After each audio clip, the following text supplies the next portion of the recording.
આ તરફ આણંદમાં આકાશમાંથી ગોળા જેવી વસ્તુ પડી છે અને શંકાસ્પદ પદાર્થ શું છે તે સૌથી મોટો સવાલ થઈ રહ્યો છે। કુંજરાવમાં આકાશમાંથી પદાર્થ પડતા અચરજ પામ્યું છે અને મોરીકુવા વિસ્તારના ખેતરમાં આ પદાર્થ પડ્યો। શંકાસ્પદ પદાર્થ પડવા અંગે સરપંચે ટીડીઓને જાણ પણ કરી છે।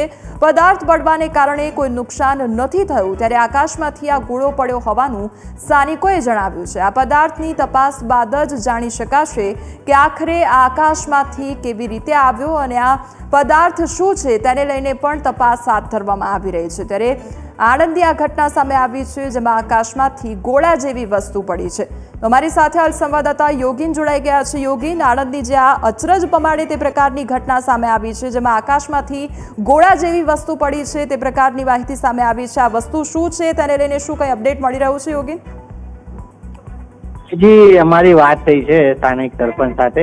તેઓનું કહેવું છે કે આ વસ્તુ જે ઉપરથી પડી આકાશમાંથી, સ્થાનિક ખેડૂતોએ તેમને જાણ કરી, ત્યારબાદ તેઓએ ટીડીઓને જાણ કરી હતી, પરંતુ આ બાબતે હજી કોઈ સ્પષ્ટતા નથી થઈ કે આ ગોળા જેવી વસ્તુ એ શું છે। કોમલ, આપને જણાવીશ કે આ જ પ્રકારની ઘટનાઓ આથી એકાદ વર્ષ પહેલા પણ આણંદ જિલ્લામાં બની હતી।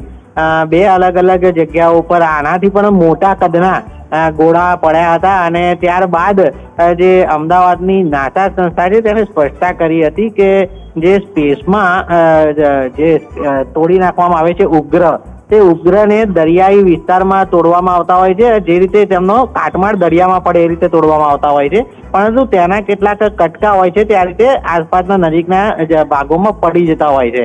આણંદથી નજીકમાં ખંભાતનો ખાડી વિસ્તાર છે અને ત્યાં દરિયામાં પડે એ રીતે કદાચ કોઈ ઉપગ્રહને ઉપર નાશ કરવામાં આવ્યો હોય અને તેના આ ટુકડા હોઈ શકે છે એવી અત્યારે પ્રાથમિક ચર્ચા છે, પરંતુ ચોક્કસ પુષ્ટિ હજી સુધી આ બાબતની કોઈએ કરી નથી। કોમલ જી યોગીન, સમગ્ર માહિતી બદલ આપનો આભાર।